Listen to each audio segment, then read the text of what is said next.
Assalamualaikum warahmatullahi wabarakatuh.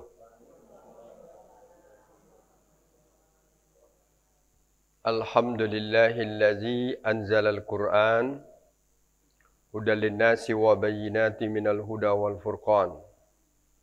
Asyhadu an la ilaha illallah wahdahu la syarikalah wa asyhadu anna Muhammadan abduhu wa rasuluh. Allahumma salli wa sallim wa barik ala Nabi Muhammad wa ala alihi wa ashabihi wa man tabi'ahu bi ihsanin ila yaumil ma'ad. Faqad qala Allah Ta'ala fil Qur'anil Karim, A'udzu billahi minasy syaithanir rajim. Wa iz qala Ibrahimu rabbi ij'al hadza baladan amina warzuq ahlahu minas samarati man amana minhum billahi wal yawmil akhir wa man kafara fa umatti'uhu qalilan summa tarruhu ila azabin nar wa bi'sal masir. Bapak-bapak dan ibu-ibu jamaah pengajian Ahad pagi Masjid Al-Furqan yang insyaAllah selalu mendapatkan rahmat dari Allah Subhanahu wa Ta'ala. Pertama, tentu kita tetap dulu memperbanyak puji syukur kita kepada Allah. Alhamdulillah, berbagai macam rahmat dan karunia Allah sampai saat ini belum pernah terputus untuk kita nikmati. Dan kepada Nabi kita Muhammad SAW juga kita selalu memperbanyak salawat dan salam, karena itu adalah merupakan perintah dan titah dari Allah Subhanahu wa Ta'ala kepada kita. Bapak dan Ibu sekalian, pada pagi hari ini kajian kita pedomannya adalah surat Al-Baqarah, ya, dimulai dengan 126. Kalau kelanjutannya bisa sampai 129 sesuai dengan kondisi dan keterbatasan waktu kita nantinya. Dan titik beratnya di sini agak lebih mengarah kepada terkabulnya doa Nabi Ibrahim alaihissalam. Ya. Saya bacakan dulu satu ayat aja Bapak sekalian artinya. Wa iz qala Ibrahim, dan ingat oleh kamu ketika Ibrahim berkata. Atau boleh juga kita artikan, ingat olehmu waktu Ibrahim berdoa. Rabbi ja'al hadza baladan amina. Ya Tuhanku, jadikanlah negeri ini negeri yang aman. Warzuq ahlahu minas samarat.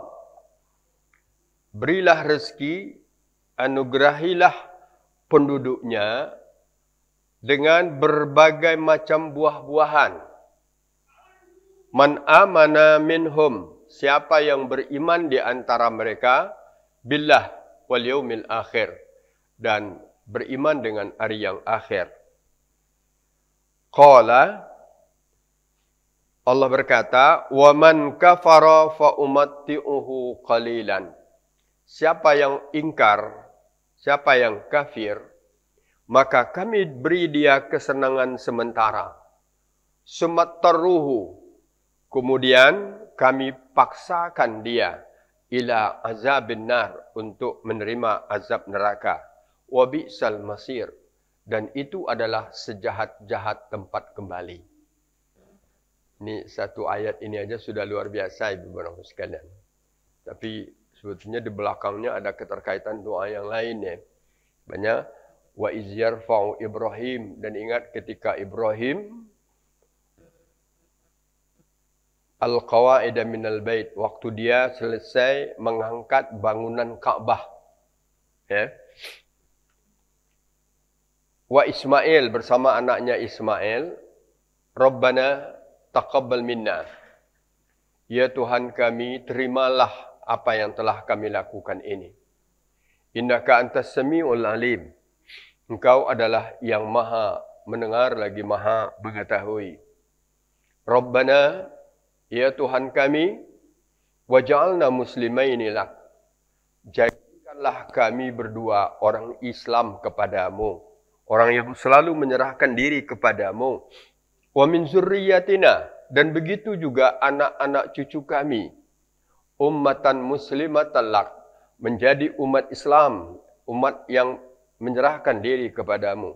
Wa arina manasikana, dan tolong perlihatkan kepada kami bagaimana cara kami beribadah. Wa tub alaina, dan terimalah taubat kami, innaka antat tawwabur rahim. Engkau maha penerima taubat lagi maha penyayang. Rabbana, ya Tuhan kami, wa ba'as fihim rasula, di tengah-tengah mereka utuslah nanti seorang rasul minhum, dari kelompok mereka sendiri. Yatslu alaihim, dia akan membacakan kepada mereka ayatika, ayat-ayatmu, wa yu'allimuhumul kitab, dan mengajarkan kitab, wal hikmah, dan hukum-hukum, wa yuzakkihim, dan mensucikan mereka, innaka antal azizul hakim. Engkau maha perkasa lagi maha bijaksana. Luar biasa doa ini Bapak sekalian. Ini doa Nabi Ibrahim alaihissalam yang kembali diungkapkannya dan kembali diungkapkan oleh Allah di dalam Al-Quran. Bagi kita, Nabi Ibrahim adalah Nabi yang sangat erat keterkaitannya dengan ibadah kita. Tidak ada nama Nabi lain yang harus kita baca setiap solat selain dari nama Nabi Muhammad adalah Nabi Ibrahim. Nama Nabi lain ada kita baca. Nabi Adam enggak, Nabi Musa enggak, Nabi Isa pun enggak.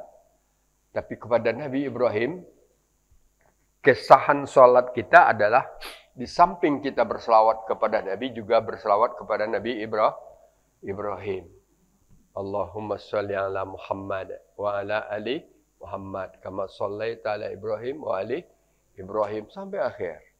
Luar biasa Bapak sekalian. Kemudian kalau kita kaitkan juga, sekarang kita masih berada bulan Zulhijjah kan. Kita bulan Zulhijjah dan sebahagian atau masih separuh dari jamaah haji kita masih berada di Mekah dan di Madinah kan. Belum pulang ke tanah air. Artinya masih begitu banyak umat Islam dari Indonesia yang sekarang sedang beribadah di Mekah dan di Madinah. Apa keterkaitannya Bapak sekalian? Di saat mereka mengerjakan ibadah haji, itu sangat sulit melepaskan keterkaitannya dengan Nabi Ibrahim alaihissalam.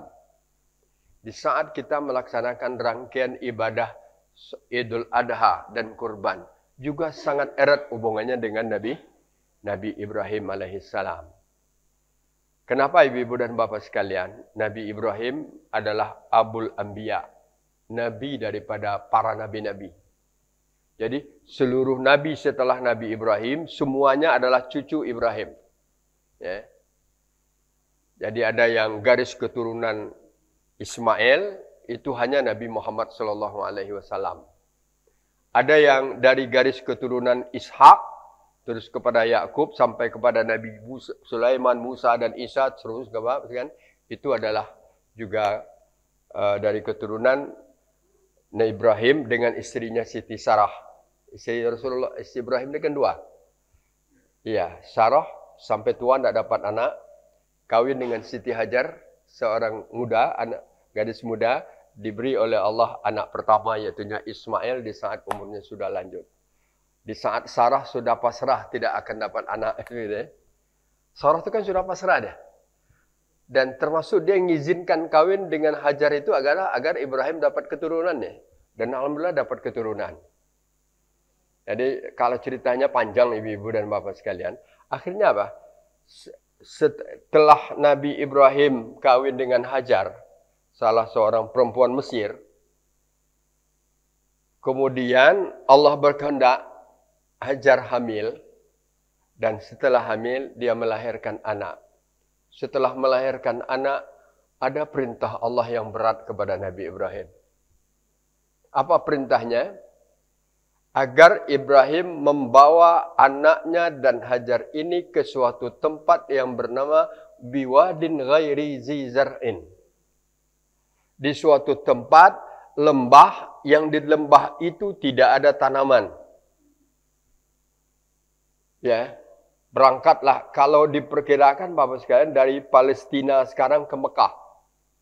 Ya, perjalanan yang harus ditempuh Ibrahim dengan Ismail, yang dengan anaknya Ismail yang masih bayi dan ibunya Hajar waktu itu. Jadi misalkan gitu kan. Tapi karena itu perintah dilaksanakan, saya yakin itu pasti lebih dari sebulan perjalanan itu. Ya. Kan jauh sana, 1000 kilo. Apa yang terjadi Bapak sekalian? Kita langsung aja pendekkan ceritanya. Wadin Ghairi Zi Zar'in itu maksudnya adalah Mekah sekarang. Atau di tempat adanya Masjidil Haram sekarang. Dan rumahnya adalah di dekat Ka'bah itu sekarang. Itulah namakan Biwadin Ghairi Zi Zar'in. Di waktu itu tidak ada apa-apa. Hanya batu, ada pasir gitu kan. Nabi Ibrahim sampai di sana. Sehari, 2 hari, sekarang beberapa hari. Cuma tidak disebutkan di dalam sejarah itu berapa lama Ibrahim dengan Hajar sampai bersamaan dengan di tempat itu. Karena setelah beberapa lama, saya tidak berani mengatakan setelah berapa pekan kah atau beberapa bulan kah, karena di dalam Al-Quran, setelah beberapa lama, di saat anaknya Ismail juga masih, takkanlah umur beberapa bulan, masih membutuhkan nyusu dengan ibunya, ada perintah lagi yang berat. Jadi perintah berat tadi mengantarkan ke Wadi Utana. Sekarang perintah beratnya apa? Ibrahim, kau kembali kepada istri tuamu. Kemana? Istri tuanya tinggal di mana? Di Palestina. Dan apa? Hajar dengan anakmu Ismail tinggalkan di sini. Kira-kira bagaimanalah beratnya itu Bapak sekalian? Secara apa? Secara berat itu ya. Anak pertama, anak idaman baru dapat dan masih bayi, tiba-tiba disuruh tinggalkan di tempat yang di waktu itu belum ada orang. Ya. Belum ada orang, belum ada penduduk, mana apa-apa di sana. Tapi ini perintah Allah. Jadi kalau Nabi itu perintah Allah itu tidak ada lain kata selain sami'na wa ta'na. Sudah. Dengan lama Ibrahim berpikir untuk mengungkapkan kata ini kepada Hajar yang sedang menyusukan anaknya yang masih kecil, yang rumahnya mungkin hanya sekadar atap dibuat apa adanya ya. Apa kata Ibrahim kepada Hajar? Hajar dan anaknya Ismail, saya disuruh kembali oleh Allah ke tanah Syam. Dan kau dengan anak tinggal dulu di sini sementara. Ya. Saya rasa secara sebagai seorang suami itu sangat berat untuk mengungkapkan itu. Ya. Tapi di waktu itu Hajar memang agak sedikit terkejut ya. Seakan aku tidak ditinggalkan di sini sendirian. Ya. Aku ditinggalkan di sini sendirian, tidak ada teman, rumah apa adanya, makanan juga dibawa apa adanya. Tapi karena Hajar sudah dibina ketauhidannya oleh Ibrahim, waktu itu, ya Ibrahim, kau tinggalkan aku di sini karena kehendakmu, atau boleh dikatakan karena kehendakmu menemui istri tuamu, kan itu kan? Atau ini perintah Allah. Ibrahim karena tidak sampai hati lagi melihat ke belakang, dia tetap berjalan ke belakang. Hajar, saya lakukan ini karena ini adalah perintah Allah. Apa kata Hajar? Kalau itu perintah Allah, silakan pergi dan Allah tidak akan sia-siakan aku di sini.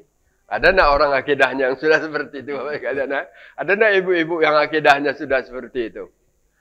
Kalau memang itu perintah Allah, pergilah ya Ibrahim. Lakukanlah. Karena saya yakin itu perintah Allah, Allah tidak akan sia-siakan aku di sini. Padahal Hajar tahu di waktu itu, jangan-jangan di sini banyak binatang buas kan?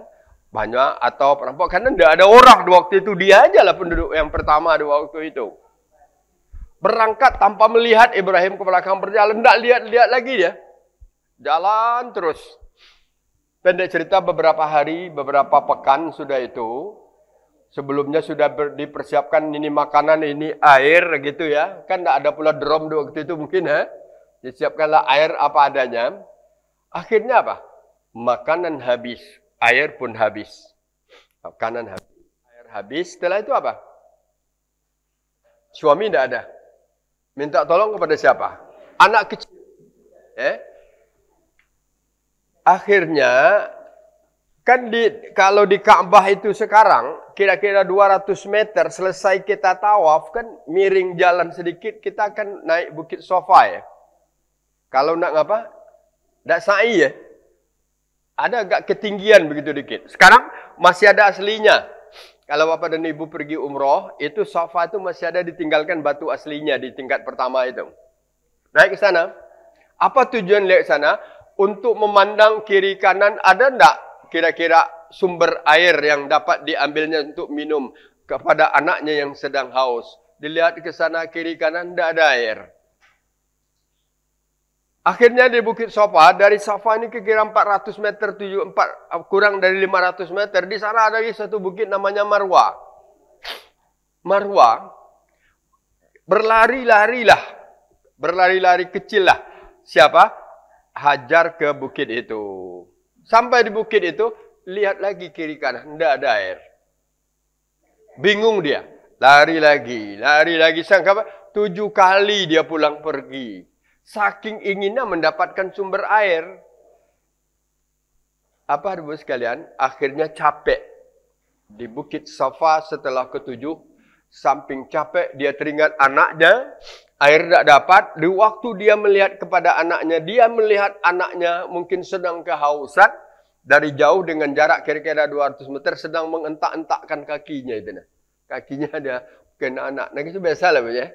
Entak-entakkan. Sedang dia ngentak-ngentakkan itu, tiba-tiba terlihat oleh Hajar di tempat dia anaknya mentakkan kaki terpancarlah air. Di waktu itu dengan begitu cepat Hajar berlari kepada anaknya dan dilihatnya memang ada air yang memancar dari bawah. Air di waktu itu dia bersyukur kepada Allah dengan mengucapkan pujian. Kemudian air itu agar tidak lari dikumpulkannya. Dibuatnya apa? Apa namanya itu? Kolam kecil ya? Lubang kecil begitu. Dengan bahasanya, tidak bahasa Arab, zamzami.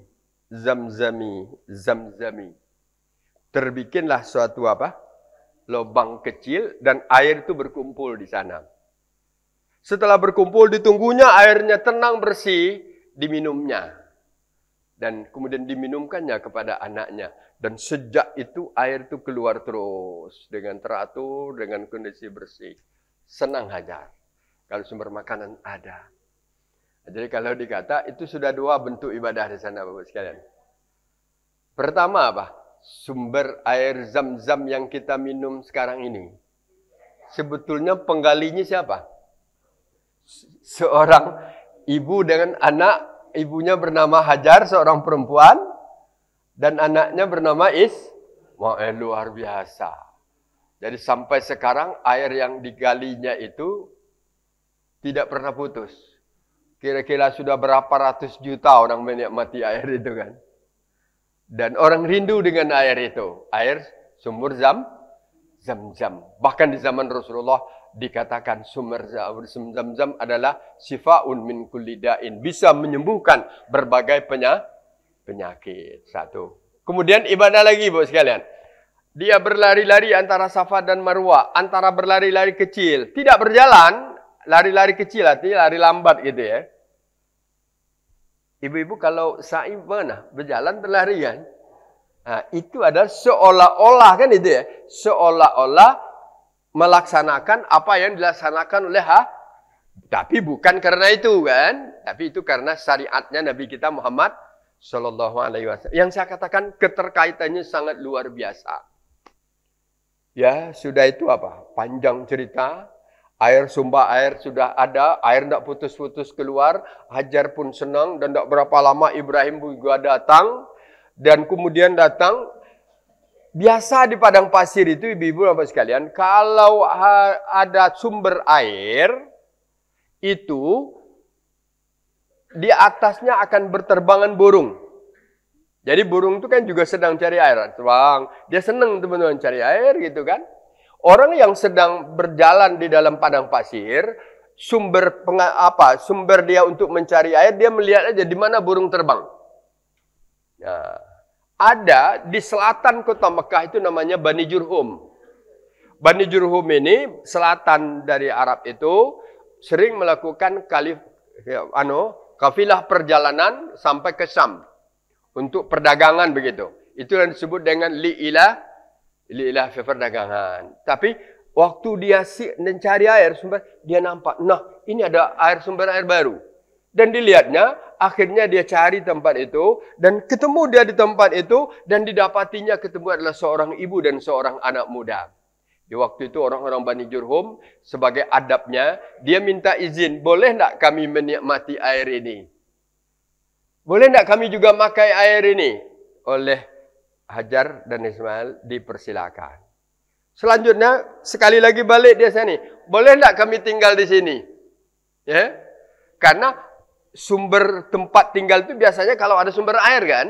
Boleh tak kami tinggal di sini karena nampak penduduknya masih kosong? Boleh. Kalau boleh kita katakan, cikal bikal penduduk Mekah itulah dianya. Jadi penduduk Mekah yang pertama adalah Hajar. Dua, Ismail. Yang kedua, Bani Jurhum. Dan itulah cikal bikal yang disebut dengan orang Arab. Nah, jadi yang orang Arab itu aslinya. Berbeda dengan yang anaknya Isa, itulah orangnya Bani Israel. Jadi ibu dan bapak sekalian, akhirnya kota Mekah menjadi suatu kota. Dan kalau kita kembalikan kepada ayat Al-Quran, itulah kota pertama di dunia. Ya. Jadi yang sebenarnya kota yang paling kuno itu apa? Yunani atau apa? Kalau menurut ilmu orang barat adalah di Yunani. Atau yang disebut budaya lama itu kalau tidak di Tiongkok, di India, di Parsi atau di Yunani kan? Kenapa tidak disebut Mekah? Kenapa kan tidak? Padahal pertama itu sekali adalah rumah ibadah yang paling antik di dunia itu sebetulnya kan Ka'bah. Kenapa kok yang ada?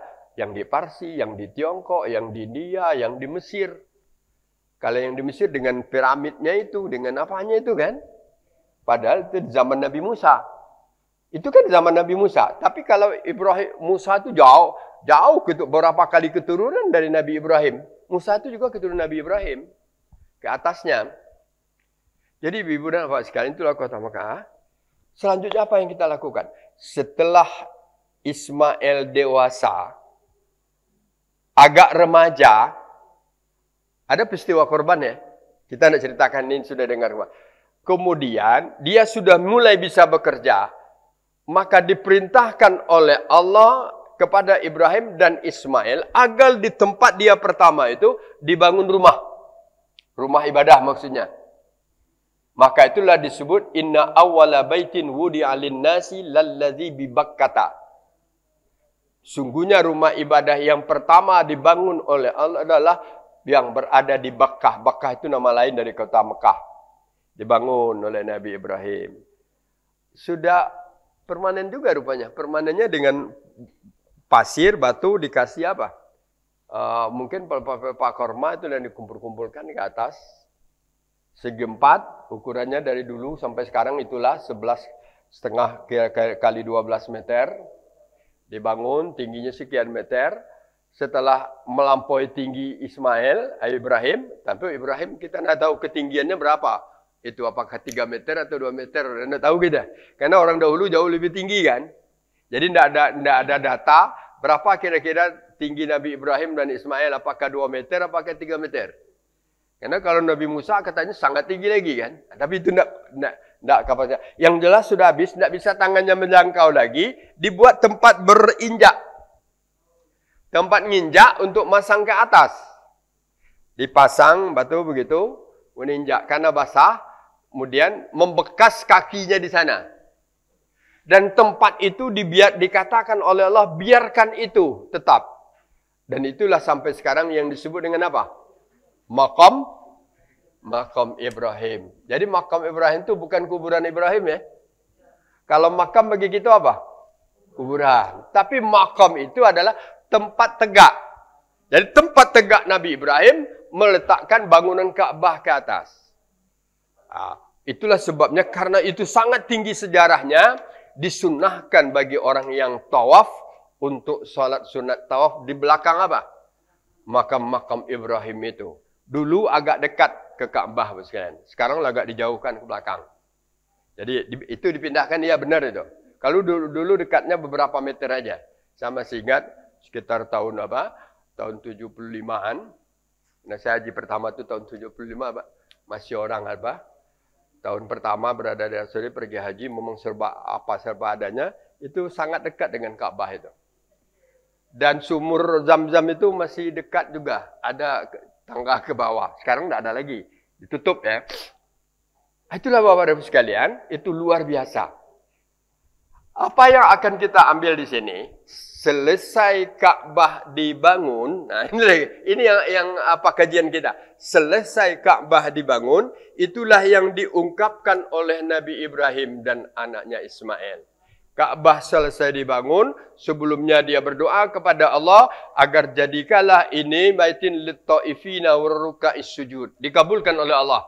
Ya Allah, mudah-mudahan dibangun tempat ini untuk orang dapat tawaf, untuk orang ruku dan sujud.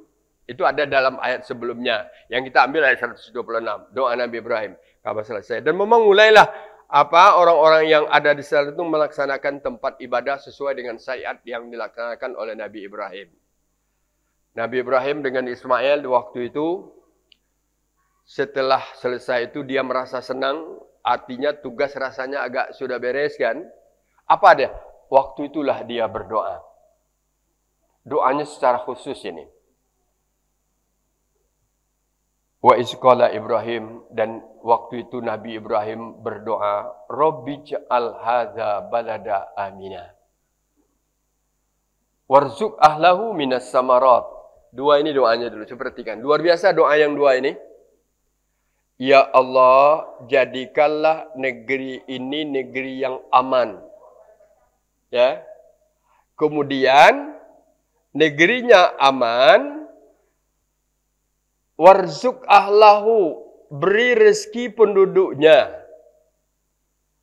Minas samarat, dengan berbagai macam buah-buahan. Karena buah-buahan itu adalah sumber makanan kan. Artinya apa? Penduduk sudah ada, tempat ibadah sudah ada, kemudian sarana prasarana sudah lengkap, sumber air ada, perumahan ada, masyarakat ada, akan terbentuklah suatu kumpulan masyarakat kan gitu. Ya Allah, ini akan menjadi suatu negeri. Baladan itu negeri artinya. Kalau besar dia jadi negara. Negara itu secara bahasanya al-balad. Indonesia biladin. Indonesia adalah negaraku. Bilad. Jadi Rabbi ja'al hadza baladan. Ya Allah, jadikanlah ini menjadi suatu tempat, suatu kampung, suatu daerah, suatu negara. Bisa kita artikan begitu? Apa yang paling dibutuhkan kalau kumpulan masyarakat sudah ada, sudah terbentuk suatu struktur masyarakat? Yang pertama, jadikan suasana kehidupan di sini aman. Yang kedua apa? Negerinya aman, sumber makanannya lengkap. Kalau itu adalah sumber kesejahteraan. Jadi kalau kita pikir-pikir, sebetulnya yang menjadi tugas, kalau kita ambil secara politik sekarang, tugas pemimpin itu kan ini. Siapkan sarana prasarana. Kan betul ya? Sudah disiapkan bangunan Ka'bah, sudah dibentuk aturan kemasyarakatan. Dan mudah-mudahan negeri ini aman. Tidak ada kejahatan, tidak ada kriminal. Kan gitu ya? Kemudian penduduknya sejahtera. Sejahtera itu apa? Ada sumber. Ada sumber rezekinya. Sumber rezeki itu sebagian besar adalah dari apa? Makanan itu sumber dari apa? Makanan pokok kita. Dari tumbuh-tumbuhan. Dari buah-buahan kan. Yang kita makan kan buah-buahan. Makan nasi, buah padi. Makan roti, buah gendum. Makan apa? Buah jagung. Itu semuanya minas samarat kan. Masya Allah ibu-ibu dan bapak sekalian. Jadi dari awal Allah sudah menggambarkan kepada Nabi Ibrahim.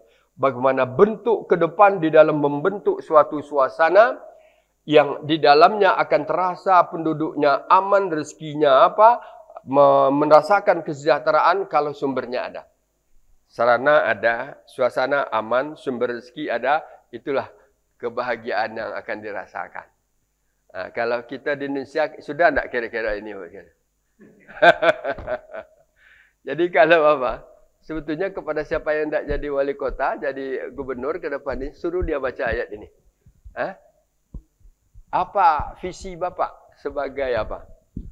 Sebagai calon gubernur. Mau nak melaksanakan visi Nabi Ibrahim? Apa visi Ibrahim?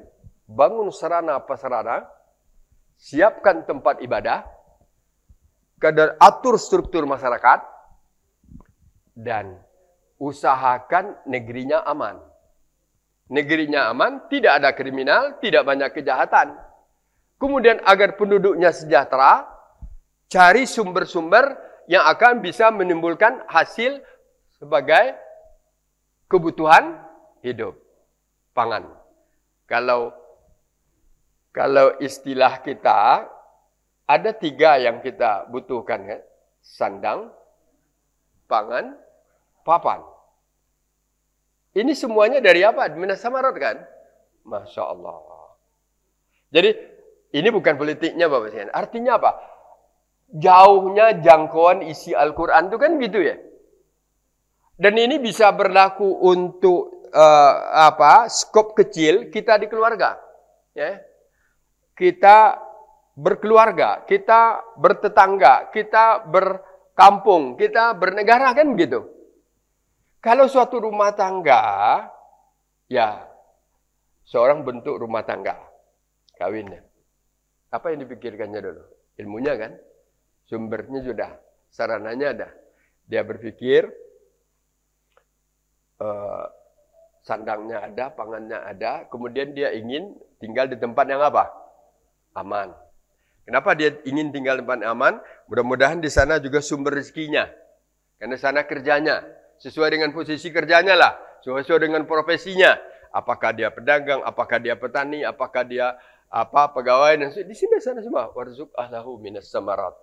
Tetapi, coba lihat ibu-ibu dan bapak sekalian. Allah berkata, doamu ini akan dikabulkan wahai Ibrahim, tapi yang akan menikmati itu siapa? Nah ini dah yang benar. Man amana billahi wal yaumil akhir. Ini ai Ibrahim, apa yang kamu minta aku kabulkan untukmu, tetapi yang akan menikmati dan mendapatkan rasa faedahnya adalah kalau anak cucu kamu itu beriman dengan Allah dan beriman dengan hari yang akhir. Kembali gitu lagi, Pak. Jadi kalau beriman dengan Allah, insya-Allah kenikmatan itu akan kita rasakan. Kalau tidak beriman bagaimana? Karena ini tetap juga diberikan oleh Allah. Cuma ada komentarnya di belakang. Apa komentarnya di belakang? Wa man kafara fa umatti'uhu qalilan. Ya, kafaro itu bisa kita artikan ingkar, melawan kebenaran, bisa kita artikan kafir, keluar daripada ajaran agama kita. Jadi kafir itu bisa keluar dari Islam, bisa juga orang Islam itu kafir. Kenapa? Dia mengingkari kebenaran ajaran Islam, itu kafir dia. Jadi atau dia tidak mengamalkan Islam, kafir dalam makna bukan i'tiqadinya, tapi kafir di dalam amalinya. Jadi, waman kafaro. Siapa yang ingkar? Sudah diberi aman, sudah diberi sarana prasarana, sudah diberikan sumber pencaharian, kan gitu ya. Sumber penghasilan, sumber kehidupan, ya. masih tetap tidak mau bersyukur, masih dia berbuat sekehendak hatinya, memang kami biarkan kamu. Biarlah, nikmatilah sekehendak hati kamu, kan itu artinya. Nikmatilah. Umat ti'uhum itu, nikmatilah. Bersenang-senanglah. Jadi orang kafir bersenang-senanglah dengan anugerah yang diberikan oleh Allah. Tapi karena kamu tidak beriman, awas kata Allah. Selama ini tidak kamu bisa bersenang-senang, tapi di suatu saat kami akan beri kamu summatarruhu. Kami akan paksakan kamu. Itarruhu itu dipaksakan oleh Allah. Kamu terpaksa menghadapi suatu kondisi yang sulit dan kondisi itu juga akan menjerumuskan kamu ke dalam neraka. Nauzubillah min zalik. Jadi ibu dan bapak, ini juga hiburan kita ini. Jadi apa? Di dalam kehidupan ini, kadang-kadang kita melihat lebih banyak penilaiannya duniawiyah kan. Ada orang yang apa? Kalau tidak paham, ibu sekalian tidak paham. Ya, kenapalah ya? Kita yang sudah beriman, kita yang sudah rajin sholat, rajin beribadah, rasanya juga tidak pernah merugikan hak orang lain, tidak berbuat jahat, atau tidak berbuat dosa, tidak mengganggu orang lain. Apalah kehidupan aku masih beginilah. Itu ada orang Islam yang seperti itu. Saya ada beberapa kesalahan. Ya Ustaz, kenapa lah Ustaz ya? Rasanya, apakah doa saya tidak terkabul atau apa katanya. Saya rasanya tidak ada lagi lah. Kalau setahu saya, tapi dilihat di samping saya orangnya, dia Islam juga, kadang-kadang dia kadang-kadang sholat, kadang-kadang enggak, dan dia berbuat sekehendak hatinya. Dan kita tahu juga sumbernya banyak yang tidak diizinkan oleh ajaran agama dan mereka, tapi masya Allah kesenangannya luar biasa, materinya dia senang Kita padahal 5 waktu nak tinggal, dia jangan ke 5 waktu, Jumat aja kadang-kadang tak sempat katanya kan. Tapi kenapa dia senang? Itulah ujian. Nah, itulah ujian. Jadi jangan Jangan kita terlalu Ibu, terlalu silau mata kita melihat orang yang tidak ngapa-ngapa, dia tidak sholat, bulan Ramadan tidak puasa deh. Subuh kita bangun 4:30, dia bangun 6:30 kan? Jam 8 ya. Kan berarti tidak sholat subuh dia. Ataupun kalau juga sholat subuh dia sudah di luar waktu. Tapi kenapa ya? Ya, rumahnya bagus, rezekinya banyak, mobilnya bagus. Saya hanya punya motor, kata dia kan. Kenapa lagi nih ya Allah? Tidak boleh berkata seperti itu. Karena sesuatu hal yang diberikan oleh Allah itulah yang Allah percaya memberikan amanah kepada kita. Kan itu ya? Berarti kalau diberi lebih belum tentu kita bisa memelihara amanah. Kalau orang bisa memelihara amanah akan diberi oleh Allah Subhanahu wa taala. Tapi karena itu Allah sudah tahu. Allah sudah tahu secara terperinci suasana kita masing-masing. Dan itu juga tergantung kepada usaha kita kan. Tapi Allah sudah tahu juga. Tapi kalau ada orang yang seperti itu, kenapa kita tidak perlu silau? Biasanya orang yang seperti itu bal tu'sirunal hayatad dunya. Mereka lebih terpaku dengan pengaruh kehidupan dunia. Di dalam surah Al-A'la kan ada. Bal tu'sirunal hayatad dunya. Padahal kata Allah, wal akhiratu khairu wa abqa. Yang kamu persiapkan untuk hari akhirat itu yang lebih baik. Kalau yang tadi baik hanya baik untuk dunia saja. Kan gitu ya? Kan beda ya? Oh, baik tetap ada baiknya. Orang kaya, orang berlebihan, banyak baiknya. Apa yang dikehendakinya dapat kan? Tapi itu baik. Tapi ada yang lebih baik. Walal akhiratu khairul laka.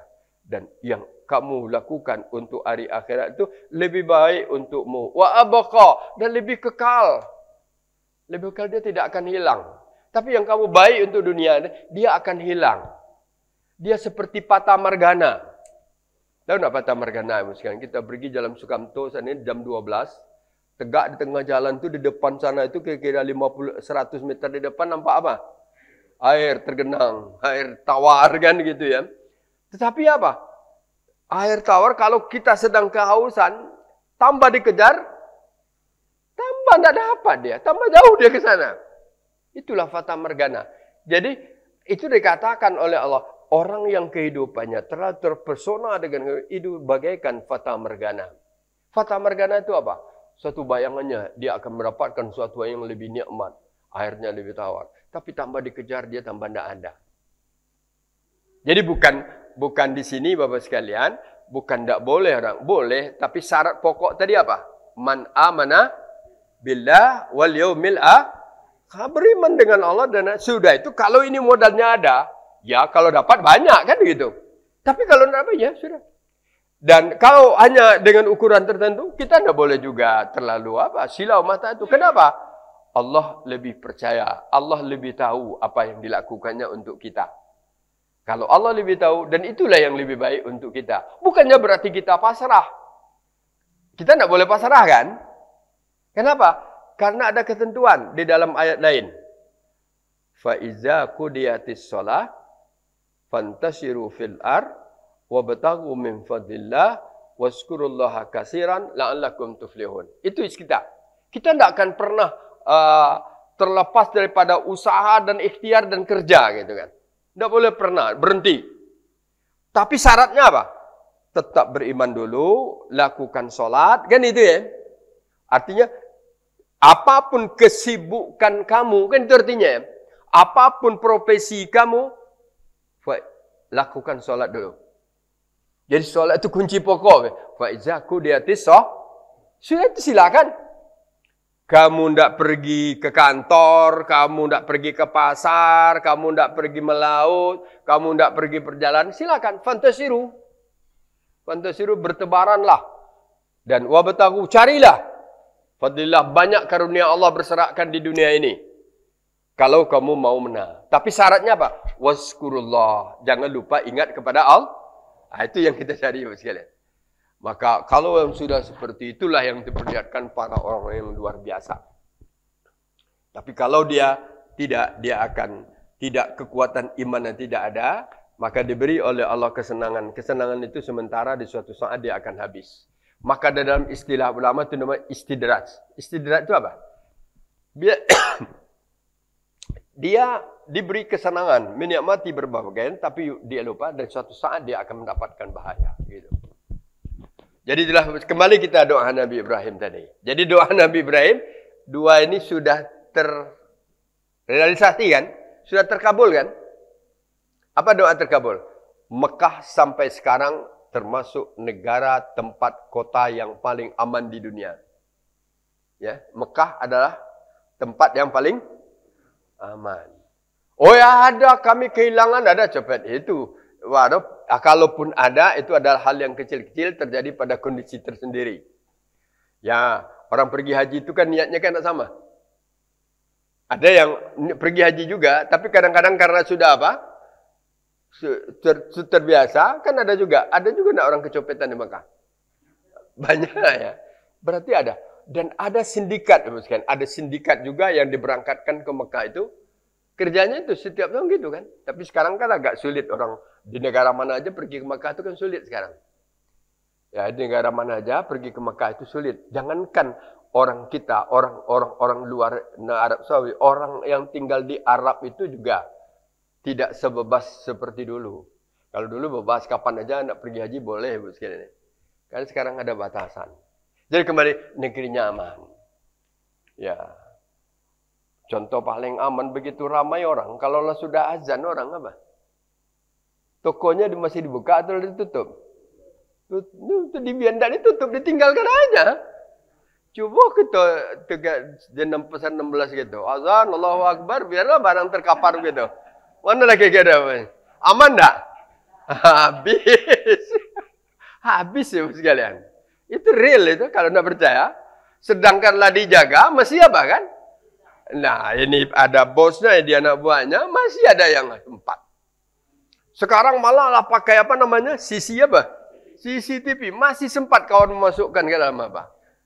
Dikiranya tidak dilihat. Kiranya tapi masih dilihat. Itulah suatu contoh. Berarti suasana kita tidak aman. Kenapa orang bisa aman gitu, kan? Itu kembali kepada tadi.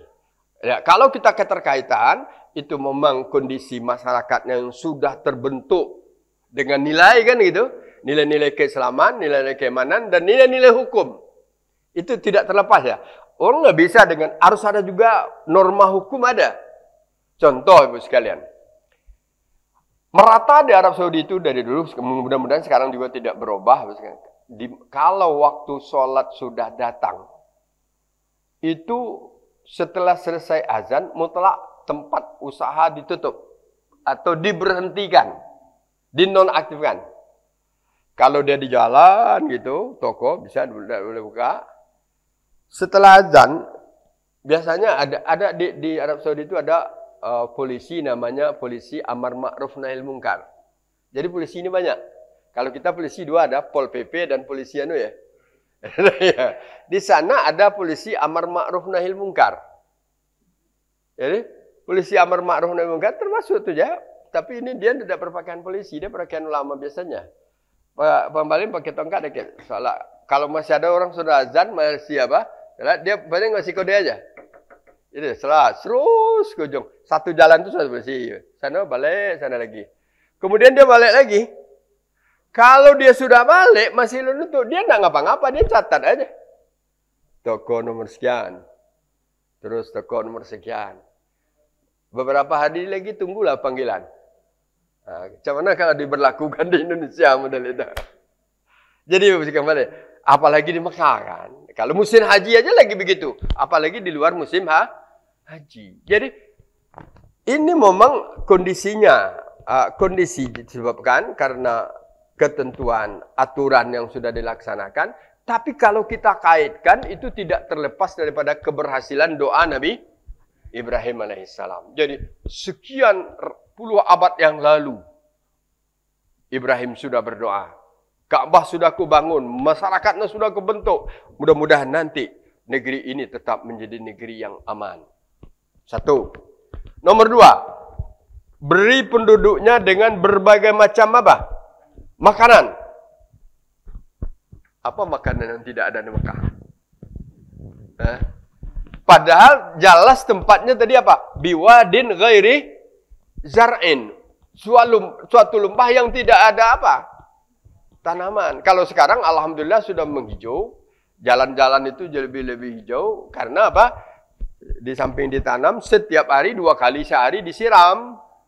Kan jalan-jalan mereka itu sudah banyak pohon-pohonan sekarang ya. Di Padang Arafah itu sudah banyak tanaman-tanaman sekarang. Kalau tahun 70-an belum Ibu sekalian. Padang pasir aja. Kemah-kemah itu juga belum ada.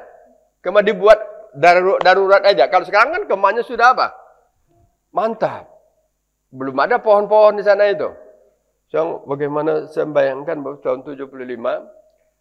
Kalau WC tahun dulu, waktu kami haji dulu, tahun 75, bagaimana? Hanya digali, kemudian dibikin apa? Keliling tutup itu. Nah. Kalau sekarang coba lihat, walaupun Arafah yang digunakan hanya sehari dalam setahun, tapi sudah dibangun oleh Arab Saudi dengan tempat yang bagus. Di kemah-kemah itu kan toiletnya kan sudah bagus-bagus, tempat mandi kan sudah bagus kan. Cuma antri tidak bisa dihindarkan karena keramaian dulu Bapak sekalian. Masya Allah. Tanaman sudah banyak, buah-buahan sudah banyak, makanan apa aja ada. Nak makan Eropa, nak makan Amerika, nak makanan Asia, nak makanan Cina, nak makan Indonesia. Ada enggak kangkung orang jual di sana? Banyak. Ada enggak bayam? Ada enggak cabai? Ada canya lah. Ikan apa yang tidak ada ikan? Malah orang Arab makan ikan jauh lebih anu dengan kita. Kalau ibu ke Medina, ada beberapa ratus meter jaraknya dekat pasar Medina itu. Orang Arab itu kalau beli ikan benar, yang berapa? Yang sekilo kan, yang setengah kilo kan. Digoreng makan ikan langsung gini kan. Kalau kita makan apa? Sekilo itu berapa hari makannya? Jadi benar itu. Kalau tidak percaya, ada orang yang sengaja di Medina, di Mekah juga ada sukul samak namanya. Pasar rumah makan ikan-ikan aja. Ada ikan laut. Dulu ikan laut. Sekarang sudah banyak ikan-ikan dari daerah sana, dari India sudah banyak datang. Ikan patin ada di sana. Ikan patin ada, ikan gurami ada. Ikan apa lagi? Betul, anda tahu nggak? Kalau betul, nah ada di sana begini. Banyak ya, karena betul itu ikan rawa kan? Ya, masa berarti kita kembalikan kalau segala macam makanan buah-buahan itu kan samarot. Sudah ada. Jangan itu dikaitkan karena negara Saudi karena kesumberan kekayaannya sudah ada saja. Tapi kaitkan dengan doa Nabi Ibrahim. Berhasil doanya Nabi Ibrahim. Apa pelajarannya untuk kita di sini, Ibu sekalian? Luar biasa. Bahwa doa itu adalah kewajiban kita. Dan kapan dikabulkan oleh Allah, tidak mesti semerta-merta. Langsung kita minta, langsung dapat enggak. Maka itulah kata para ulama, kalau kita berdoa, mungkin saja bisa dikabulkan langsung, bisa ditangguhkan, bisa diganti. Kan itu ya? Kalau dikabulkan langsung, pernah enggak dengar cerita Ashabul Kahfi, Ashabul Ghar? Ashabul Ghar, orang yang 3 orang pemuda soleh yang terkurung dalam gua. Langsung itu. Enggak kita ceritakan ini, habis waktu. Yang ditangguhkan. Dia sudah meninggal, baru berhasil sekarang. Tahu baru. Untuk kita di Sumsel aja lah. Kira-kira orang di Kumering menanam duku tu, Pak. Itu di waktu nanam tu, si bapak yang nanam tu menikmati tak dia? Kadang tak nikmati dia tu kan. Kalau yang menanam duku sekarang bisa. Karena ada yang unggul. Ada yang 5 tahun, 4 tahun sudah bisa berbuah. Kalau dulu 10 tahun belum tentu berbuah. Jadi yang nanam yang sebatang itu sekian puluh karung. Yang mendoakannya berbuah banyak itu siapa? Entahlah 2 kali keturunan dalam kuburan sana kan. Itu pasti dia, ya Allah, mudah-mudahan aku tanam dinamati oleh anak cucuku nanti. Terkabul enggak? Kabul. Orang nanam kelapa gitu tinggi batangnya baru banyak buahnya. Kalau sekarang kelapa hibrida 3 tahun, 5 tahun sudah berbuah ya. Kalau kelapa tinggi-tinggi itu bertahun-tahun Ibu sekalian. Jadi kembali kita bahas, doa itu bisa dikabulkan oleh Allah langsung, bisa diganti dan bisa tidak langsung tapi ditangguhkan. Kapan saja. Jadi jangan lupa. Jangan kita pernah bosan berdoa. 2 berdoa. Tidak habis waktu kita. Doa Nabi Ibrahim ini lebih dari 10 nih. Yang selanjutnya apa habis sekalian? Apa doanya setelah itu? Selesai Ka'bah dibangun. Selesai pekerjaan itu dilakukan. Ya. Sama. Selesai orang bangun masjid. Selesai Pak Haji membangun sekolah ini. Pasti terbetik di dalam hatinya. Ya Allah, terimalah amalku ini. Mudah-mudahan akan jadi ibadah. Mudah-mudahan akan bermanfaat. Kan itu ya? Kalau kita bangun sesuatu kan. Nabi Ibrahim begitu. Wa iz yarfa'u Ibrahimul qawa'ida minal bait. Ketika Allah selesai dia mengangkat bangunan Ka'bah. Dan bersama anaknya Ismail. Apa doanya? Yang ketiga. Rabbana taqabbal minna. Innaka antas sami'ul. Kita juga harus begitu kan?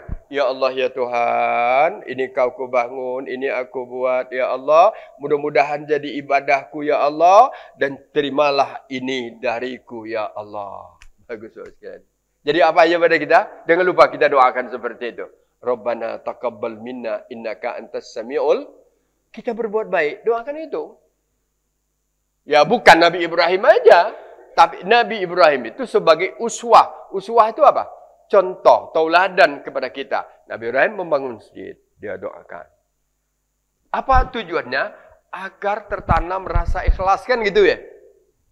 Kan kalau Nabi Ibrahim tahu suatu amal itu diterima kalau keikhlasan karena Allah. Perintah Allah. Rabbana taqabbal minna. Ya Allah, terimalah ya Allah. Apa yang kulakukan ini.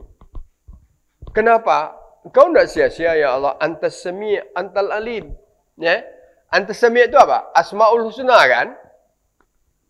Kenapa Allah dalam kondisi seperti ini menggunakan akhir ayat itu dengan asma'ul husna as-sami'? As-sami' itu apa? Maha mendengar. Jadi apapun rintihan hati kita, apapun yang terucap di mulut kita, sadar dan kita mengucapkan itu, walaupun tidak dengan suara keras, Allah itu maha mendengar. Jadi tidak perlu doa itu, ambil mic keras-keras, apa tidak perlu kan? Kan itu jelas saja, secara logika aja sekalian ya. Kenapa kok kita di Al-Furqan di sini atau mana sudah sholat tidak sengaja imam itu disuruh mengambil apa? Mic baca doa, tidak apa? Karena doa Allah itu kan Maha mendengar. La tarfa'u aswatakum ya Rasulullah, jangan angkat kan. Ya, kita doa masing-masing dengan suara yang apa? Kenapa Allah itu As-Sami'. Nabi Ibrahim juga Rabbana taqabbal minna innaka antas samiul alim. Jadi kalau ada orang doakan itu adalah mengungkapkan kembali doa Nabi Ibrahim alaihissalam. Ya Allah, terima ya Allah ibadahku ya Allah. Jangan sia-siakan ya Allah. Jadi kita pada itu juga gitu. Sudah berapa doanya? 3 ya? Dia 10 nih sekarang ya. Lebih 10 malah. Kita baca lagi. Karena saya cepat lagi. Sudah itu apa? Doa yang keempat. Sarana sudah, prasarana sudah, harapan sudah negerinya aman. Dan kemudian sudah mendoakan agar ibadahku ini tidak sia-sia. Ka'bah aku bangun kau terimalah ya Allah. Aku bangun negeri ini mudah-mudahan juga akan bermanfaat untukku ya Allah. Apa doanya sudah itu lagi? Rabbana waj'alna muslimaini laka. Wa min zurriyyatina ummatan muslimatan lak. Ini luar biasa sekali. Apa? Nabi Ibrahim alaihissalam tidak hanya mempedulikan kehidupan dia dengan anak beranak, tetapi dia juga mempunyai jangkauan pandangan jauh ke depan terhadap anak cucunya yang apa? Apa katanya? Ya Allah, jadikanlah kami berdua ini orang Islam, orang yang selalu menyerahkan diri kepadamu. Nabi Ibrahim tidak doakan dirinya aja. Apa didoakannya? Wa min zurriyyatina. Zuriat itu bahasa Indonesia ya? Apa zuriat itu, Bu? Keturunan. Ya Allah, jadikan kami berdua ini orang Islam. Jadikan kami berdua ini orang yang selalu menyerahkan diri kepadamu. Dan wa zurriyatina. Anak cucu kami nanti ya Allah. Kan gitu ya? Jangan ya Allah. Anak cucu kami lari daripada nilai-nilai keislaman yang kami tinggalkan ini. Wa min zurriyatina, anak-anak cucu kami ini jadikan ya Allah ummatan muslimatan lak, menjadi umat Masya Allah ya. Jadi Nabi doakan, mungkin anak pertama masih Nabi masih, tapi namanya manusia. Doa Nabi Ibrahim ini ada yang dikabulkan, ada juga tidak terkabul kan? Kan setelah Nabi Ibrahim meninggal, Nabi Ismail meninggal. Kan di waktu itu di Mekah nak muncul lagi para nabi. Yang nabi muncul lagi di Syam. Ya. Muncul Nabi Yakub, muncul Nabi Daud, Sulaiman, muncul Nabi Daud sampai kepada Nabi Isa. Mekah enggak, penduduk tambah berkembang juga. Masih ada yang mengamalkan ajaran, masih, tapi akhirnya ada yang kira-kira dipengaruhi oleh apa? Umat-umat yang datang dari utara. Maka itulah ibu-ibu dan bapak sekalian, setelah beberapa keturunan dari Nabi Ismail ini, ada yang menyimpang. Banyak yang menyimpang. Sampai munculnya lagi nanti Nabi akhir zaman, Nabi kita Muhammad SAW. Saking menyimpangnya, Ka'bah yang dibangun Nabi Ibrahim untuk lit-ta'ifina war-ruka'is sujud itu tadi, sebelum Nabi kita Muhammad, kaum Quraisy, kaum jahiliyah, menaruhnya apa? Dijadikannya tempat sembahan bukan satu patung di sana, 360. Pas sebesar masjid inilah Ka'bah itu biasanya. Dibariskan patung-patung di sini semua kan. Orang Kristen. Berarti ada umat anak cucu yang sudah dan itu suatu bayangan juga kepada kita. Kalau tahap pertama aman ya. Zuriatnya pertama, zuriat kedua aman ya. Maka ya Nabi Ismail dan Nabi Ibrahim waktu itu dia tetap berdoa. Mudah-mudahan umatku. Kalaupun terjadi nanti penyimpangan, dia minta doa yang lain lagi. Sekalian. Ada pelajaran yang kita ambil di sini. Kalau begitu, Nabi Ibrahim dan Nabi Ismail itu sampai keturunannya ke bawah, agamanya apa? Islam maksudnya. Apa agama Nabi Ibrahim? Sekarang kan ada pula yang memunculkan suatu agama namanya agama Millah Ibrahim ya. Ada orang Islam, sekelompok orang Islam sekarang mau nama-nama, tidak memakai nama Islam, tapi nama Millah Ibrahim. Dia melakukan penyimpangan-penyimpangan. Ada sekalian, Ia tetap Islam, tapi menyimpang daripada ajaran Islam. Namanya apa? Dia, karena katanya, agama-agama ini kan tuh nama banyak. Agama Millah Ibrahim Hanifah. Kan gitu kan? Padahal namanya dari awal itu tetap Islam. Ummatan wa min zurriyatina ummatan muslimatan lak. Termasuk nabi-nabi yang lain itu. Nabi Daud kah, Nabi Sulaiman kah, Nabi Musa kah, Nabi Isa kah. Tidak pernah mengajarkan agama selain daripada Islam. Ya. Tetapi kenapa kok ada Yahudi katakannya diajarkan Nabi Musa? Itu tidak benar. Kristen diajarkan oleh siapa? Itu tidak benar. Salah mutlak itu.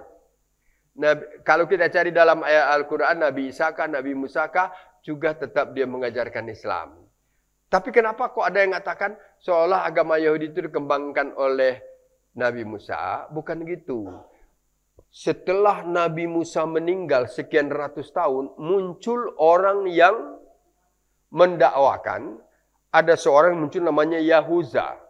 Memunculkan kembali seolah mencampur adukkan ajaran nama dan menamakanlah agamanya itu Yahudi. Dan inilah agama yang ditinggalkan oleh Nabi-Mu. Itu salah. Nasara juga begitu. Nabi Isa tidak pernah mengajarkan itu. Tetapi 400 tahun setelah Nabi Isa meninggal, Paulus membangkitkan suatu ajaran baru. Maka itulah disebut oleh orang Kristen Nabi Paulus. Itulah yang mengkaitkan Kristen itu dengan nama tempat asal Nabi Isa, iaitu Nazaret. Nazaret. Kemudian direbahkan kepada bahasa apa? Arab Nasara. Jadi asalnya kini. Jadi tidak ada asalnya. Ada tidak agama namanya Nasara? Tidak ada. Cuma kok ada dalam Al-Quran karena orang-orang yang mendakwakan pengikut Nabi Isa waktu itu mengkaitkan dengan Nazaret, agama Nasrani yang diajarkan oleh Nabi Isa dan sebelum dia diangkat ke langit. Tinggalkan Nabi sekalian. Padahal kita kembali umat itu tetap umat Islam. Lah berapa doanya tadi? 4 Jadi runtutannya bagus, negerinya aman, rezekinya bagus, ibadahnya mudah diterima oleh Allah. Kemudian kalau anak cucu kami berkembang biak, jadikanlah orangnya orang Islam. Doa yang kelima. Wa arina manasikana. Manasik itu artinya apa? Orang selalu mengkaitkan manasik itu dengan haji. Manasik itu adalah cara melaksanakan ibadah. Apa? Manasik itu adalah cara. Kalau manasik haji, cara melaksanakan ibadah haji. Korban itu juga nusuk artinya. Inna sholati wa nusuki. Korban juga artinya itu. Cara melakukan korban, nusuk. Jadi Bapak sekalian, doa yang kelima diungkapkan oleh Nabi Ibrahim. Arina manasikana. Tolong lihatkan kepada kami, tolong turunkan kepada kami, wahyukan kepada kami, bagaimana cara kami beribadah. Itulah ibadah. Tidak usah lagi ditanya, bagaimana bentuk solat Nabi Ibrahim, tidak usah ditanya. Bagaimana Nabi Ibrahim tidak usah ditanya. Karena syariat yang kita lakukan, syariat Nabi Muhammad. Tapi intinya sama. Intinya sama-sama mentauhidkan Allah. Kalau bentuk syariat agama itu berbeda dengan berbedanya Nabi. Jadi, tapi intinya satu. Wa'budullah wa la tusyriku bihi syai'a. Sama itu. Jadi tidak ada cara ibadah solat Nabi Ibrahim begini. Tidak ada caranya ketemu sekarang. Ya. Cara puasa Nabi Ibrahim begini tidak tahu. Tapi kita cara solat, cara Nabi. Cara puasa Nabi Muhammad SAW. Cara haji yang sesuai bukan cara Nabi Ibrahim. Tapi sumber ajarannya banyak keterkaitannya dengan sejarah Nabi. Itu benar. Tapi bukan cara Ibrahim. Cara Muhammad. Karena kita beribadah, ini khuzu anni manasikakum, kata Rasulullah. Kamu kalau nak beribadah, ambil dariku. Kan itu ya? Khuzu anni manasikakum. Bagaimana cara saya tawaf, bagaimana cara sa'i, begitu. Selanjutnya, doanya yang keberapa lagi? Keenam. Watub alaina. Apa artinya itu mana? Terimalah tobat kami. Jadi setelah beribadah, bertobat. Mungkin ada salah kami, mungkin ada kekurangan kami. Ada hal penyimpangan yang kami lakukan, ya Allah. Nabi aja begitu. Apalagi kita kan? Nabi, kira-kira Nabi itu, kalau Nabi itu dia manusia. Memang manusia itu ada sifat salah dan khilaf. Tetapi khusus kepada Nabi, itu dipelihara oleh Allah dari sesuatu hal yang akan menimbulkan dosa. Maka itulah Nabi itu disebut dengan maksum. Maksum itu apa? Terpelihara dari hal-hal yang akan menimbulkan dosa. Bukan tidak pernah bersalah.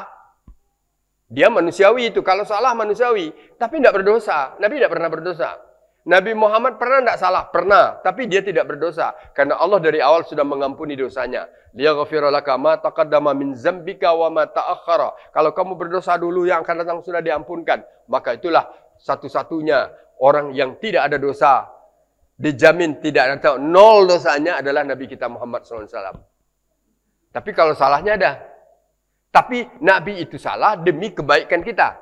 Bahwa menunjukkan dia sama-sama manusia dengan kita. Dan Nabi itu salah, diberi oleh Allah cara dia membayar kesalahannya itu. Ya, bisa ibu-ibu sekalian. Tapi Nabi tidak pernah berdosa. Tapi secara kemanusiaan dia bisa lupa, dia bisa salah. Tapi setelah dia salah, bukan kesalahannya itu, tapi sengaja oleh Allah agar jadi ada pelajaran kita di sana. Banyak contohnya ibu-ibu sekalian. Doanya 10 ya, waktu kita tinggal 5 menit ini. Apa doa yang sudah itu? Sudah itu ditambah dengan 4 doa. 4 doa ini harus menjadi sikap kita ini. 5 sebetulnya. Rabbana wa ba'as fihim rasulah. Anak cucu keturunanku ini nak tahu nanti, ya Allah, mungkin ada yang menyimpang, mungkin ada yang benar. Kalau sudah kondisi itu bercampur, wa ba'as fihim rasulah. Munculkanlah di antara anak cucuku ini seorang rasul nanti. Seorang yang akan melanjutkan risalahku, ya Allah. Kalau dia kemunculkan nanti, kumpul dari mereka inilah. Dari anak cucu Ismail inilah. Akhirnya dikabulkan oleh Allah. Siapa dia? Muhammad sallallahu alaihi wasallam. Sejarah di dalam tarikh Islam ada namanya menghafal silsilah keturunan Nabi itu sampai kepada Ibrahim ada 25 ya. 25 kali keturunan. Hafal sekarang sekalian. Ya deh, Muhammad bin Abdullah bin Abdul Muttalib bin Kulab bin Qusay. Ada sampai sana ya. Kalau kita berapa keturunan apa? Kalau saya 2 keturunan apa? Anda ketiga enggak apa lagi. Yang hafal-hafal itu orang-orang aib kan. Orang aib setengah jam cari-cari. Kalau kita ini kan sudah 3 habis. Jadi Nabi Muhammad keturunan, muncullah seorang Nabi. Dan Nabi itu bernama Muhammad. Muhammad itu kalau dikait-kaitkan keturunan-turunannya 25 kali keturunan ketemu dengan Ismail dan Ibrahim. Itulah keberhasilan doa Nabi Ibrahim. Apa tugasnya? Tugas Nabi Muhammad itu ada 4 dan itu juga menjadi tugas kita. Ya. Yang pertama, yatslu alaihim ayatika. Membacakan ayat-ayatmu. Ayat apa? Ayat baca. Jadi tugas kita apa? Baca ayat Al-Quran. 1. Itu namanya ayat Qurannya. Tapi ahli tafsir mengatakan ayat itu ada juga bernama ayatil kauniyah. Ayatil kauniyah itu apa? Fenomena alam. Kenapa Gunung Merapi bisa meletus? Kenapa air bisa muncul di padang pasir? Ya? Kenapa di sana banjir? Kenapa musim dingin? Kenapa angin kencang? Kenapa angin yang namanya ada satu tempat punting apa? Itu apa namanya itu? Ayat Allah itu kan? Kenapa itu dikatakan ayat? Itu tidak bisa diatur manusia itu. Bisa tak manusia mengatur angin? Tidak bisa. Bisa tak manusia mengatur gempa? Tidak bisa. Bisa tak manusia mengatur Gunung Merapi kapan dia nak meletus? Tidak bisa. Itu semuanya tanda kebesaran Allah. Baca itu kata Allah. Jadi tugasnya yatslu alaihim ayatika. Baca Al-Quran, pahami, kaji dan amalkan. Baca tanda-tanda kebesaran Allah, akui kebesaran Allah, beribadah kepadanya. Kan itu? Jadi, maka kajian kita di sini kan lebih banyak adalah kajian-kajian Al-Quran. Itu sebabnya kalau saya ceramah, saya bawa buku. Kita tidak ngaji. Bisa aja saya ceramah tidak apa-apa. Tapi untuk lebih meyakinkan, saya bawa buku. Kan? Karena kajian kita kajian Al-Quran. Berbeda kalau saya ceramah umum, saya tidak bawa ini. Nah, sudah itu apa?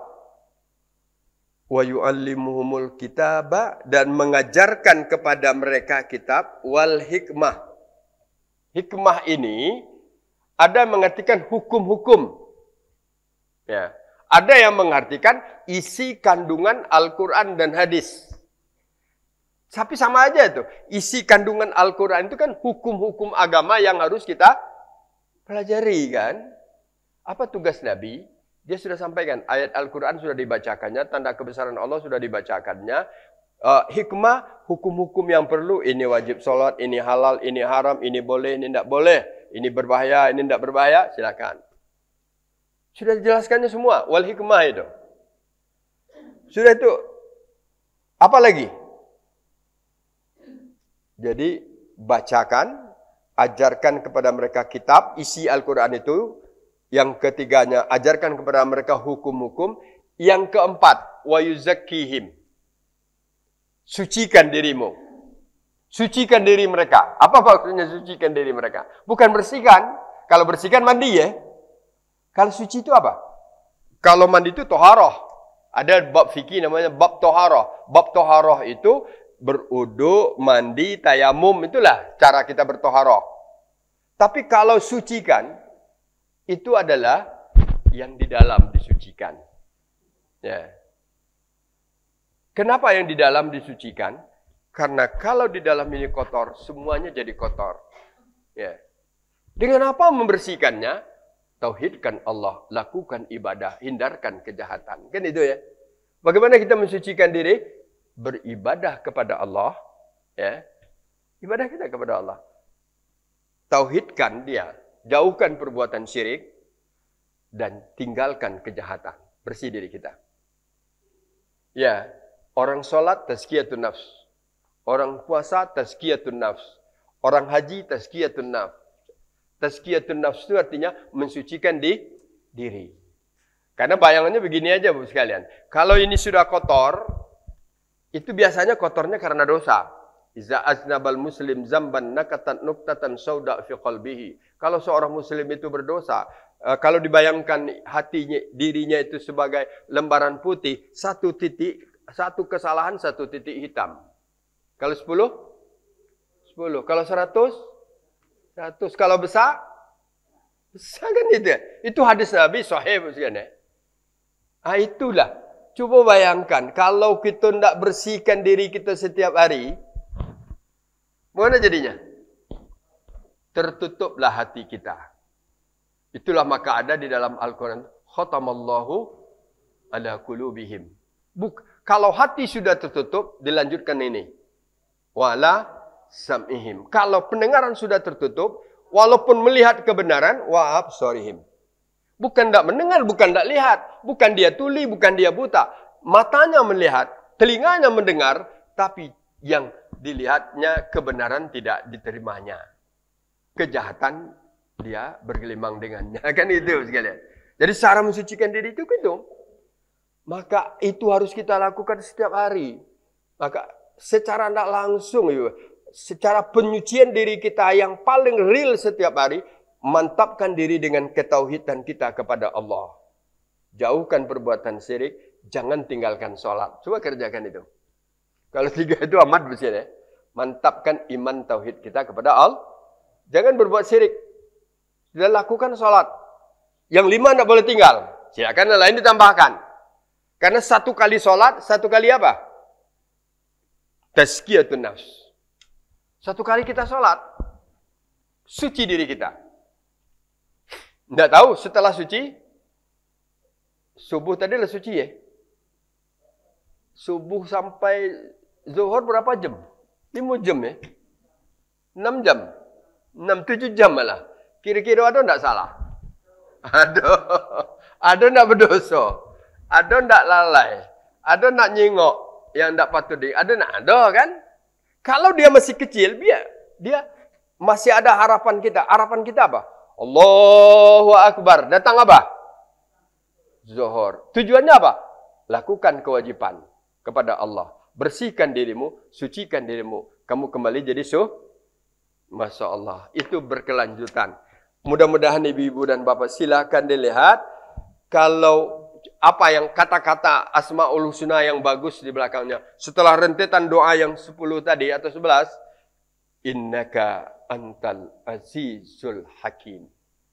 Sudah berapa Asmaul Husna kita katakan? Tadi. Innaka antas sami'ul. Sekarang apa? Innaka antal azizul hakim. Ya Allah, engkau betul-betul perkasa ya Allah. Engkau betul-betul maha bijaksana. Jadi Allah meletakkan penampilan Asmaul Husna itu disesuaikan dengan bunyi ayat yang diceritakannya. Jadi kalau Asmaul Husna yang 100 itu berulang di dalam Al-Quran. Jadi mudah-mudahan ibu-ibu sekalian pas lewat 9:30. Nah, cukup sampai sana aja ya. Silakan kalau ada ya 1-2 pertanyaan kita layani juga dulu Bapak sekalian, dan ada bertanya silakan. Oh, pendek-pendek Bu ya.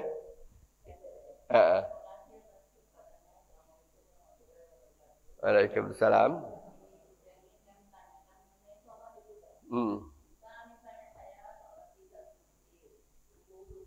Ya.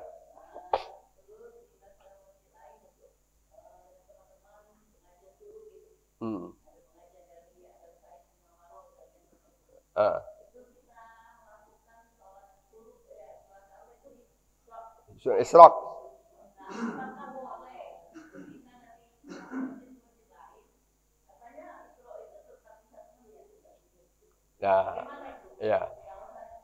Ya, gini Bu M. Salat kita berpindah masjid itu tidak jadi masalah. Karena boleh, karena masjid itu semuanya Baitullah.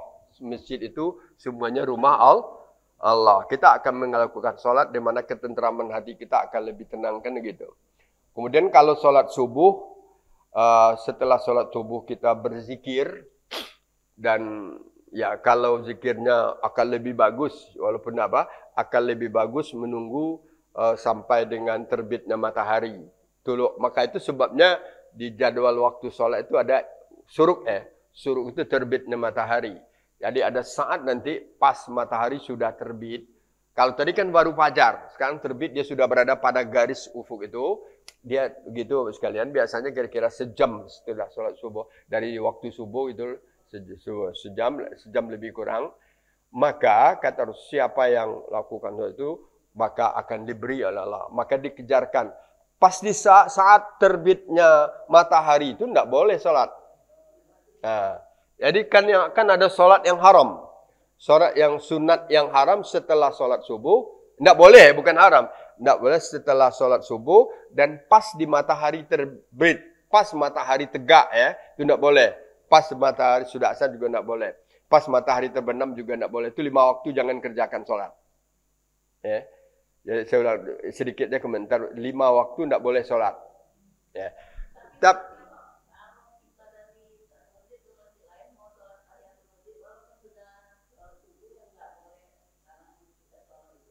Boleh. Kalau solat tahiyatul masjid itu tidak ada batas waktunya. Walaupun sudah asar, walaupun sudah solat subuh. Boleh. Karena hadis umumnya, la yajlisanna ahadukum. Tidak seyogianya salah seorang kamu duduk di masjid qabla ayyarka'a raka'atan. Sebelum dia rukuk 2 rakaat. Bisa solat tahiyatul masjid, bisa solat yang lain. Yang penting solat 2 rakaat gitu nah. Tidak mesti apa.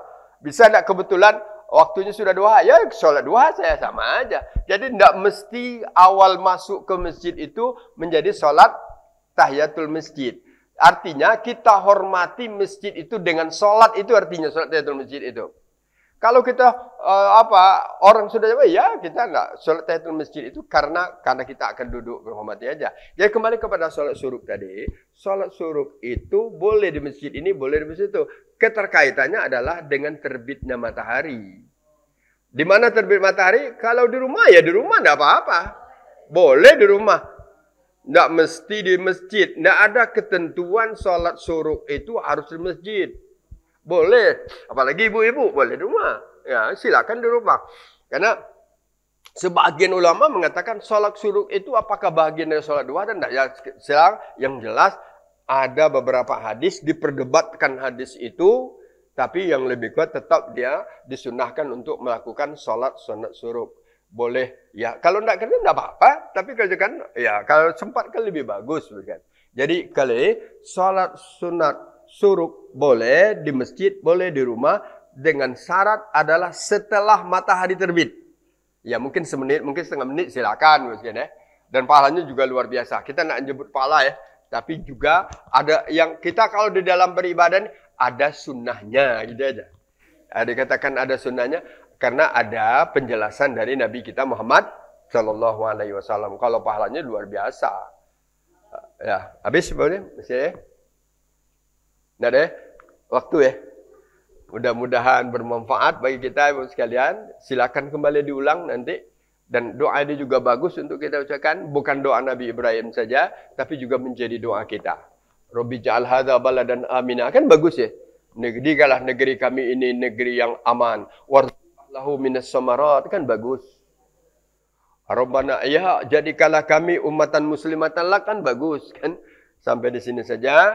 Saya banyak maaf. Wabillahi taufiq wal hidayah. Nasrun minallah fatun qarib. Assalamualaikum warahmatullahi wabarakatuh.